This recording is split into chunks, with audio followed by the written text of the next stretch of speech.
గారు దళిత బంధు ద్వారా 10 లక్షలు ఇస్తే మేము 12 లక్షలు ఇస్తామన్నారు. మరి ఈరోజు రాష్ట్రంలోని దళితులకు వెన్నుపోటు పొడుస్తూ గతంలో దళిత బంధు ద్వారా ఇచ్చిన నిధులను ఆపేయడమే కాకుండా ఈరోజు అంబేద్కర్ అభయహస్తం గురించి కనీసం మాట మాత్రంగా కూడా ప్రస్తావించకుండా రాష్ట్రంలోని దళిత సోదరులను గిరిజన సోదరులను మోసం చేసినారు. రాహుల్ గాంధీ గారు స్వయంగా వచ్చి అశోక్ నగర్ లో ఛాయ్ తాగుకుంటూ ఫోటోలకు పోజులు ఇచ్చుకుంటూ మొదటి సంవత్సరంలోనే 2 లక్షల ఉద్యోగాలు ఇస్తా అని నరికిండు. మరి ఎక్కడ పోయినాయి 2 లక్షల ఉద్యోగాలంటే ఇవాళ కనీసంగా నిరుద్యోగుల గురించి ఒక్క మాట కూడా చెప్పే పరిస్థితి లేదు. కేసీఆర్ ప్రభుత్వం ఇచ్చిన ఉద్యోగాలకు వీళ్ళు కాగితాలు ఇచ్చుకుంటా మేమిచ్చినామని చెబితే మందికి పుట్టిన బిడ్డలు మా బిడ్డలు అని చెప్పుకుంటే రాష్ట్ర ప్రభుత్వం ఇవాళ చెప్తున్న అబద్దాలు చూసి రాష్ట్రంలోని నిరుద్యోగులు నవ్వుతున్నారు. రాష్ట్ర వ్యాప్తంగా పిల్లలు నవ్వుతా ఉన్నారు. ఉద్యోగాలు ఇచ్చింది కేసీఆర్ ప్రభుత్వం, కాగితాలు ఇచ్చిన సన్నాసులు మీరు.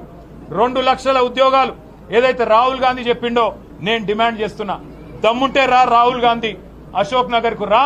2 లక్షల ఉద్యోగాలు ఏమైనాయి, మొదటి సంవత్సరంలో చెప్పిన మాటలు ఏమైనాయి చెప్పాలని చెప్పి మేము డిమాండ్ చేస్తా ఉన్నాం.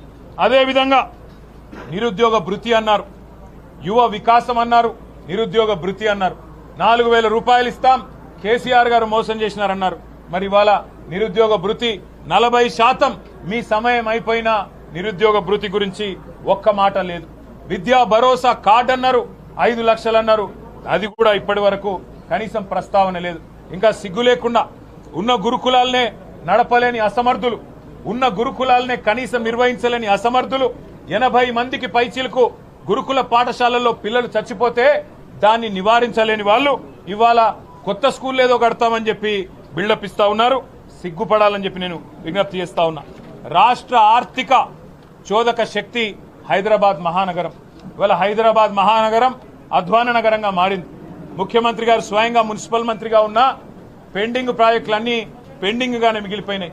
42 ఫ్లైఓవర్లకు గాను 36 ఫ్లైఓవర్లు మేమే పూర్తి చేసినాం.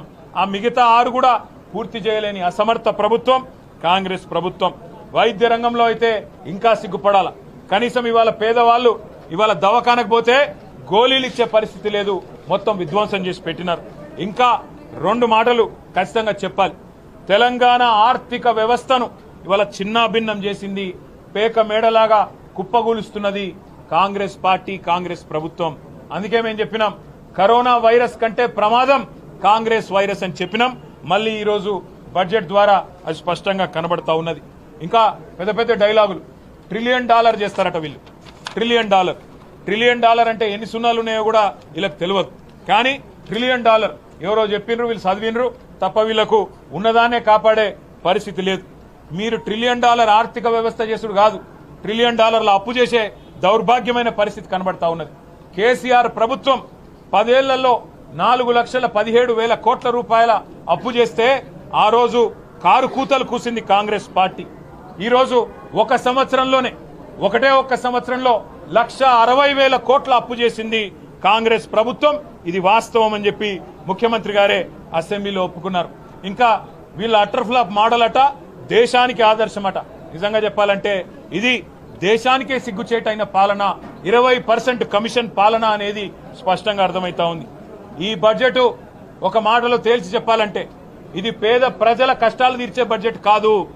6 గ్యారంటీలను గోవిందా గోవిందా అనిపించి ఢిల్లీకి మాత్రం మూటలు పంపడానికి పెట్టిన బడ్జెట్ అనేది మాత్రం క్లియర్ గా కనబడతా ఉంది. మేము అనుకున్నాం రైతులు మా ప్రాధాన్యత అని బిల్డప్ ఇస్తే నిజంగా మేము అనుకున్నాం. కానీ మీ మొదటి ప్రాధాన్యత వ్యవసాయం కాదు, మీ మొదటి ప్రాధాన్యత ఢిల్లీకి మూటలు పంపడం. మూసీ లూటిఫికేషన్ ద్వారా ఈ రోజు ఆ మూటలు ఢిల్లీకి పంపడమే మీ ప్రాధాన్యత అని అర్థమైంది. ఇవాళ ఎంత సిగ్గు లేకుండా మాట్లాడుతున్నారంటే రుణమాఫీ చేసినామని చెప్తున్నారు. ఇదే పెద్ద మనిషి, ఇదే బట్టి విక్రమార్క గారు పోయిన సంవత్సరం బడ్జెట్ పెట్టినప్పుడు ఆ బడ్జెట్ లో చెప్పారు 26,000 కోట్ల రూపాయలు పెడుతున్నాం